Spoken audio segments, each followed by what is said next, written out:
ਤੁਹਾਡਾ ਦਿਮਾਗ ਇੱਕ ਅਦਭੁਤ ਮਸ਼ੀਨ ਹੈ। ਜਦੋਂ ਤੁਹਾਡਾ ਦਿਮਾਗ ਇੱਕ ਢੰਗ ਨਾਲ ਕੰਮ ਕਰਦਾ ਹੈ ਤਾਂ ਇਹ ਤੁਹਾਨੂੰ ਅਸਧਾਰਨ ਅਸਫਲਤਾ ਦੀ ਰਾਹ 'ਤੇ ਅੱਗੇ ਲਿਜਾ ਸਕਦਾ ਹੈ। ਪਰ ਉਹੀ ਦਿਮਾਗ ਜਦੋਂ ਦੂਜੇ ਢੰਗ ਨਾਲ ਕੰਮ ਕਰਦਾ ਹੈ ਤਾਂ ਇਹ ਤੁਹਾਨੂੰ ਪੂਰੀ ਤਰ੍ਹਾਂ ਅਸਫਲ ਕਰ ਸਕਦਾ ਹੈ। ਦਿਮਾਗ ਸਾਰੀ ਸ੍ਰਿਸ਼ਟੀ ਵਿੱਚ ਸਭ ਤੋਂ ਨਾਜ਼ੁਕ, ਸਭ ਤੋਂ ਸੰਵੇਦਨਸ਼ੀਲ ਯੰਤਰ ਹੈ। ਆਓ ਦੇਖੀਏ ਕਿ ਦਿਮਾਗ ਵਿੱਚ ਜਿਹੜੇ ਵਿਚਾਰ ਆਉਂਦੇ ਹਨ ਉਹ ਕਿਉਂ ਆਉਂਦੇ ਹਨ। ਸਰੀਰ ਉਸੇ ਤਰ੍ਹਾਂ ਹੀ ਬਣਦਾ ਹੈ ਜਿਵੇਂ ਦਾ ਖਾਣਾ ਸਰੀਰ ਨੂੰ ਖਵਾਇਆ ਜਾਂਦਾ ਹੈ। ਇਸੇ ਤਰ੍ਹਾਂ ਦਿਮਾਗ ਵੀ ਉਸੇ ਤਰ੍ਹਾਂ ਹੀ ਬਣਦਾ ਹੈ ਜਿਵੇਂ ਦਾ ਖਾਣਾ ਦਿਮਾਗ ਨੂੰ ਖਿਲਾਇਆ ਜਾਂਦਾ ਹੈ। ਦਿਮਾਗ ਦਾ ਖਾਣਾ ਪੈਕਟਾਂ ਜਾਂ ਡੱਬਿਆਂ ਵਿੱਚ ਨਹੀਂ ਆਉਂਦਾ ਅਤੇ ਤੁਸੀਂ ਇਸ ਨੂੰ ਕਿਸੇ ਸਟੋਰ ਤੋਂ ਵੀ ਨਹੀਂ ਖਰੀਦ ਸਕਦੇ। ਤੁਹਾਡਾ ਵਾਤਾਵਰਨ ਹੀ ਦਿਮਾਗੀ ਖੁਰਾਕ ਹੈ ਅਤੇ ਇਸ 'ਚ ਉਹੀ ਅਣਗਿਣਤ ਚੀਜ਼ਾਂ ਆ ਜਾਂਦੀਆਂ ਹਨ ਜਿਸ ਨਾਲ ਤੁਹਾਡਾ ਚੇਤਨ ਅਤੇ ਅਚੇਤਨ ਦਿਮਾਗ ਪ੍ਰਭਾਵਿਤ ਹੁੰਦਾ ਹੈ। ਅਸੀਂ ਕਿਸੇ ਤਰ੍ਹਾਂ ਦਾ ਦਿਮਾਗੀ ਭੋਜਨ ਕਰਦੇ ਹਾਂ ਅਤੇ ਇਸ ਨਾਲ ਸਾਡੀਆਂ ਆਦਤਾਂ, ਰਵੱਈਏ ਅਤੇ ਵਿਅਕਤੀਤਵ ਨਿਰਧਾਰਤ ਹੁੰਦੇ ਹਨ। ਸਾਡੇ ਵਿੱਚੋਂ ਹਰ ਇੱਕ ਨੂੰ ਕੋਈ ਨਾ ਕੋਈ ਖਾਸ ਸਮਰੱਥਾ ਵਿਰਾਸਤ ਵਿੱਚ ਮਿਲੀ ਹੈ ਜਿਸ ਦਾ ਵਿਕਾਸ ਅਸੀਂ ਕਰ ਸਕਦੇ ਹਾਂ, ਪਰ ਅਸੀਂ ਉਸ ਸਮਰੱਥਾ ਨੂੰ ਕਿੰਨਾ ਅਤੇ ਕਿਵੇਂ ਵਿਕਸਿਤ ਕਰ ਪਾਉਂਦੇ ਹਾਂ ਇਹ ਸਾਡੇ ਦਿਮਾਗੀ ਭੋਜਨ 'ਤੇ ਨਿਰਭਰ ਕਰਦਾ ਹੈ। ਦਿਮਾਗ ਤੇ ਵਾਤਾਵਰਨ ਦਾ ਬਹੁਤ ਪ੍ਰਭਾਵ ਪੈਂਦਾ ਹੈ, ਇਸ ਤਰ੍ਹਾਂ ਸਰੀਰ ਤੇ ਭੋਜਨ ਦਾ। ਤੁਸੀਂ ਇਹਨਾਂ ਸਾਰੇ ਸਵਾਲਾਂ ਦੇ ਜਵਾਬ ਨਹੀਂ ਦੇ ਸਕਦੇ। ਤੁਸੀਂ ਕਦੀ ਸੋਚਿਆ ਹੈ ਜੇਕਰ ਤੁਸੀਂ ਅਮਰੀਕਾ ਦੀ ਥਾਂ ਤੇ ਕਿਸੇ ਦੂਜੇ ਦੇਸ਼ ਵਿੱਚ ਪੈਦਾ ਹੋਏ ਹੁੰਦੇ ਤਾਂ ਤੁਸੀਂ ਕਿਸ ਤਰ੍ਹਾਂ ਦੇ ਇਨਸਾਨ ਹੁੰਦੇ? ਤੁਹਾਨੂੰ ਕਿਹੜਾ ਖਾਣਾ ਪਸੰਦ ਹੁੰਦਾ? ਤੁਸੀਂ ਕਿਹੋ ਜਿਹੇ ਕੱਪੜੇ ਪਸੰਦ ਕਰਦੇ? ਤੁਹਾਨੂੰ ਕਿਹੜੇ ਮਨੋਰੰਜਨ ਦੇ ਸਾਧਨ ਜ਼ਿਆਦਾ ਚੰਗੇ ਲੱਗਦੇ? ਤੁਸੀਂ ਕਿਸ ਤਰ੍ਹਾਂ ਦੀ ਨੌਕਰੀ ਕਰ ਰਹੇ ਹੁੰਦੇ? ਤੁਹਾਡਾ ਧਰਮ ਕਿਹੜਾ ਹੁੰਦਾ? ਪਰ ਇੱਕ ਗੱਲ ਤਾਂ ਨਿਸ਼ਚਿਤ ਹੈ, ਜੇਕਰ ਤੁਸੀਂ ਕਿਸੇ ਦੂਜੇ ਦੇਸ਼ ਵਿੱਚ ਵੱਡੇ ਹੋਏ ਹੁੰਦੇ ਤਾਂ ਤੁਸੀਂ ਇੱਕ ਬਿਲਕੁਲ ਹੀ ਅਲੱਗ ਕਿਸਮ ਦੇ ਇਨਸਾਨ ਹੁੰਦੇ। ਕਿਉਂ? ਕਿਉਂਕਿ ਤੁਸੀਂ ਇੱਕ ਵੱਖਰੇ ਮਾਹੌਲ ਵਿੱਚ ਰਹਿ ਰਹੇ ਹੁੰਦੇ ਅਤੇ ਉਸ ਨਾਲ ਨਿਸ਼ਚਿਤ ਤੌਰ ਤੇ ਪ੍ਰਭਾਵਿਤ ਹੋਏ ਹੁੰਦੇ। ਜਿਵੇਂ ਕਿਹਾ ਜਾਂਦਾ ਹੈ, ਕੋਈ ਵੀ ਇਨਸਾਨ ਆਪਣੇ ਆਸ-ਪਾਸ ਦੇ ਮਾਹੌਲ ਦਾ ਪ੍ਰੋਡਕਟ ਹੁੰਦਾ ਹੈ। ਇਸ ਨੂੰ ਧਿਆਨ ਨਾਲ ਸਮਝ ਲਿਓ। ਮਾਹੌਲ ਸਾਨੂੰ ਆਕਾਰ ਦਿੰਦਾ ਹੈ, ਸਾਨੂੰ ਸੋਚਣ ਦਾ ਢੰਗ ਦਿੰਦਾ ਹੈ। ਤੁਸੀਂ ਇੱਕ ਵੀ ਆਦਤ ਇਹੋ ਜਿਹੀ ਨਹੀਂ ਗਿਣਾ ਸਕਦੇ ਜਿਹੜੀ ਤੁਸੀਂ ਦੂਜਿਆਂ ਤੋਂ ਸਿੱਖੀ ਨਾ ਹੋਵੇ। ਛੋਟੀਆਂ-ਛੋਟੀਆਂ ਚੀਜ਼ਾਂ ਜਿਵੇਂ ਤੁਹਾਡੀ ਚਾਲ, ਖੰਘਣ ਦਾ ਢੰਗ, ਕੱਪ ਫੜਨ ਦਾ ਅੰਦਾਜ਼, ਤੁਹਾਡਾ ਸੰਗੀਤ, ਸਾਹਿਤ, ਮਨੋਰੰਜਨ, ਕੱਪੜਿਆਂ ਦਾ ਸ਼ੌਕ, ਸਾਰਾ ਸਾਡੇ ਮਾਹੌਲ ਦੀ ਦੇਣ ਹੈ। ਇਸ ਤੋਂ ਵੀ ਜ਼ਿਆਦਾ ਮਹੱਤਵਪੂਰਨ ਇਹ ਹੈ ਕਿ ਤੁਹਾਡੀ ਸੋਚਣ ਦਾ ਆਕਾਰ, ਤੁਹਾਡੇ ਨਿਸ਼ਾਨੇ ਦੀ ਉਚਾਈ, ਤੁਹਾਡਾ ਰਵੱਈਆ, ਤੁਹਾਡਾ ਸਮੁੱਚਾ ਵਿਅਕਤੀਤਵ ਤੁਹਾਡੇ ਮਾਹੌਲ ਦੁਆਰਾ ਤੈਅ ਕੀਤਾ ਜਾਂਦਾ ਹੈ। ਜੇਕਰ ਤੁਸੀਂ ਨਕਾਰਾਤਮਕ ਲੋਕਾਂ ਦੇ ਨਾਲ ਜ਼ਿਆਦਾ ਸਮੇਂ ਤੱਕ ਰਹੋਗੇ ਤੁਹਾਡੀ ਸੋਚ ਨਕਾਰਾਤਮਕ ਹੋ ਜਾਵੇਗੀ। ਛੋਟੇ ਲੋਕਾਂ ਦੇ ਨਾਲ ਨੇੜਲਾ ਸੰਪਰਕ ਰੱਖਣ ਨਾਲ ਤੁਹਾਡੇ ਵਿੱਚ ਛੋਟੀਆਂ ਆਦਤਾਂ ਆ ਜਾਣਗੀਆਂ। ਦੂਜੇ ਪਾਸੇ ਵੱਡੇ ਵਿਚਾਰਾਂ ਵਾਲੇ ਲੋਕਾਂ ਦੇ ਨਾਲ ਰਹਿਣ ਤੇ ਤੁਹਾਡੀ ਸੋਚ ਦਾ ਸਤਰ ਹੋਰ ਵੀ ਉੱਚਾ ਹੋ ਜਾਵੇਗਾ। ਉੱਚ ਅਭਿਲਾਖੀ ਲੋਕਾਂ ਦੇ ਨੇੜਲੇ ਸੰਪਰਕ ਵਿੱਚ ਰਹਿਣ ਨਾਲ ਤੁਸੀਂ ਵੀ ਉੱਚ ਅਭਿਲਾਖੀ ਹੋ ਜਾਓਗੇ।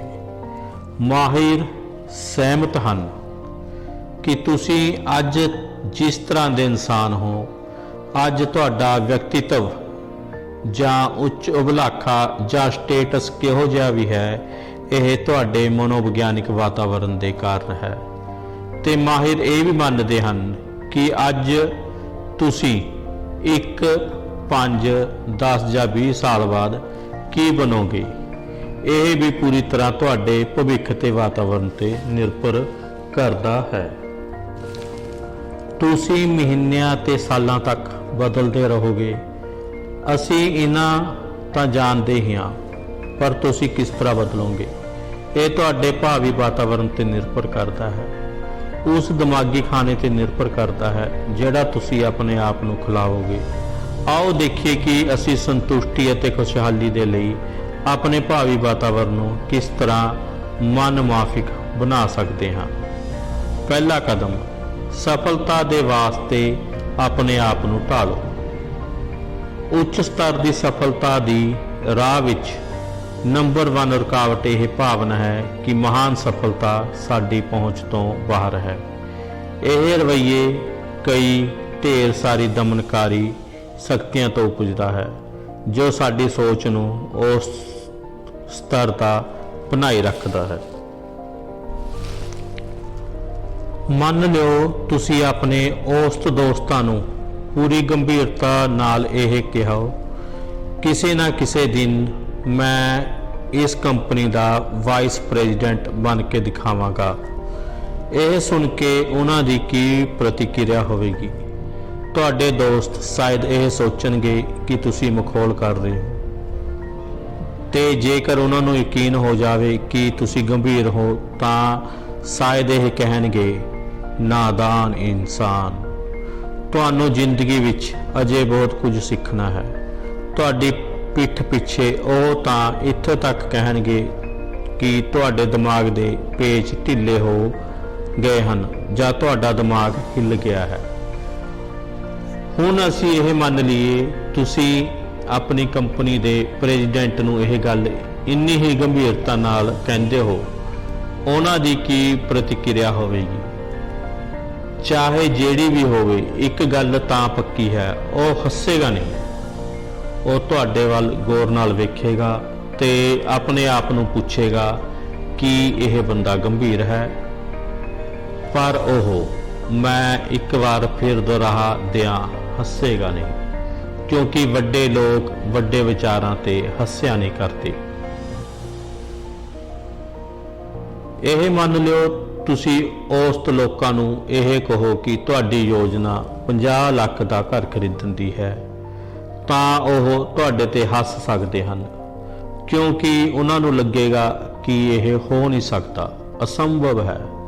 ਪਰ ਤੁਸੀਂ ਜੇਕਰ ਇਹ ਯੋਜਨਾ ਕਿਸੇ ਇਹੋ ਜਿਹੇ ਬੰਦੇ ਨੂੰ ਦੱਸੋ ਜਿਹੜਾ 50 ਲੱਖ ਦੇ ਘਰ ਵਿੱਚ ਰਹਿ ਰਿਹਾ ਹੋਵੇ, ਤਾਂ ਉਸ ਨੂੰ ਹੈਰਾਨੀ ਨਹੀਂ ਹੋਵੇਗੀ। ਉਹ ਜਾਣਦਾ ਕਿ ਇਹ ਸੰਭਵ ਨਹੀਂ, ਕਿਉਂਕਿ ਉਹ ਇਸ ਤਰ੍ਹਾਂ ਕਰ ਚੁੱਕਿਆ ਹੈ।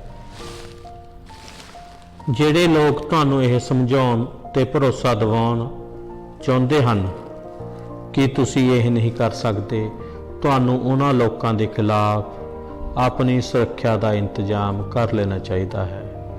ਨੈਗੇਟਿਵ ਸਲਾਹਾਂ ਨੂੰ ਕੇਵਲ ਚੁਣੌਤੀਆਂ ਦੇ ਰੂਪ ਦੇ ਵਿੱਚ ਸਵੀਕਾਰ ਕਰੋ। ਤੁਸੀਂ ਉਸ ਕੰਮ ਨੂੰ ਕਰਕੇ ਦਿਖਾ ਦਿਓ। ਇਸ ਬਾਰੇ ਬਹੁਤ ਸਾਵਧਾਨ ਰਹੋ। ਨੈਗੇਟਿਵ ਸੋਚਾਂ ਵਾਲੇ ਪੀਪਲਸ ਨੂੰ ਆਪਣੀ ਸਕਸੈਸ ਦੀਆਂ ਯੋਜਨਾਵਾਂ ਨੂੰ ਨਾ ਬਦਲਣ ਦਿਓ। ਨੈਗੇਟਿਵ ਲੋਕ ਹਰ ਥਾਂ ਤੇ ਹੁੰਦੇ ਹਨ ਅਤੇ ਉਹਨਾਂ ਨੂੰ ਦੂਜਿਆਂ ਦਾ ਬਣਾਇਆ ਖੇਡ ਵਿਗਾੜਨ ਵਿੱਚ ਬੜਾ ਮਜ਼ਾ ਆਉਂਦਾ ਹੈ। ਬਹੁਤ ਸਾਵਧਾਨ ਰਹੋ। ਨਕਾਰਾਤਮਕ ਲੋਕਾਂ ਦਾ ਅਧਿਐਨ ਕਰੋ, ਉਹਨਾਂ ਨੂੰ ਆਪਣੀਆਂ ਸਫਲਤਾਵਾਂ ਦੀਆਂ ਯੋਜਨਾਵਾਂ ਨਸ਼ਟ ਨਾ ਕਰਨ ਦਿਓ। ਇੱਕ ਨੌਜਵਾਨ ਵਰਕਰ ਨੇ ਮੈਨੂੰ ਦੱਸਿਆ ਕਿ ਉਹਨੇ ਆਪਣੇ ਡਿਪਾਰਟਮੈਂਟ ਬਦਲ ਲਿਆ ਹੈ। ਉਸਨੇ ਕਿਹਾ ਕਿ ਸਾਡੇ ਡਿਪਾਰਟਮੈਂਟ ਦਾ ਇੱਕ ਬੰਦਾ ਸਵੇਰੇ ਸ਼ਾਮ ਸਾਡੀ ਕੰਪਨੀ ਦੀਆਂ ਬੁਰਾਈਆਂ ਕਰਿਆ ਕਰਦਾ। ਚਾਹੇ ਮੈਨੇਜਮੈਂਟ ਕੁਝ ਵੀ ਕਰੇ, ਉਹ ਉਸ ਵਿੱਚ ਬੁਰਾਈ ਲੱਭ ਹੀ ਲੈਂਦਾ। ਉਹ ਸੁਪਰਵਾਈਜ਼ਰ ਤੋਂ ਲੈ ਕੇ ਮਾਲਕ ਤੱਕ ਹਰ ਇੱਕ ਦੇ ਬਾਰੇ ਨਕਾਰਾਤਮਕ ਸੋਚ ਅਤੇ ਨਕਾਰਾਤਮਕ ਗੱਲਾਂ ਕਰਦਾ ਸੀ। ਅਸੀਂ ਜਿਹੜਾ ਮਾਲ ਵੇਚਦੇ ਸਾਂ ਉਹ ਉਸ ਦੀ ਨਜ਼ਰ ਵਿੱਚ ਘਟੀਆ ਸੀ। ਸਾਡੇ ਹਰ ਪਾਲਿਸੀ ਵਿੱਚ ਕੋਈ ਨਾ ਕੋਈ ਖਾਮੀ ਸੀ। ਜਿੱਥੇ ਤਾਈਂ ਉਸ ਦਾ ਖਿਆਲ ਸੀ, ਸਾਡੀ ਕੰਪਨੀ ਦੀ ਹਰ ਚੀਜ਼ ਵਿੱਚ, ਹਰ ਬੰਦੇ ਵਿੱਚ ਕਿਤੇ ਨਾ ਕੋਈ ਨਾ ਕੋਈ ਗੜਬੜੀ ਸੀ। ਹਰ ਸਵੇਰੇ ਜਦੋਂ ਮੈਂ ਕੰਮ ਤੇ ਆਉਂਦਾ ਤਾਂ ਉਸ ਦੀਆਂ ਜਲੀਆਂ ਕਟੀਆਂ ਗੱਲਾਂ ਸੁਣ ਕੇ ਮੈਂ ਡਿਪਰੈਸ਼ਨ ਵਿੱਚ ਹੋ ਜਾਂਦਾ ਸੀ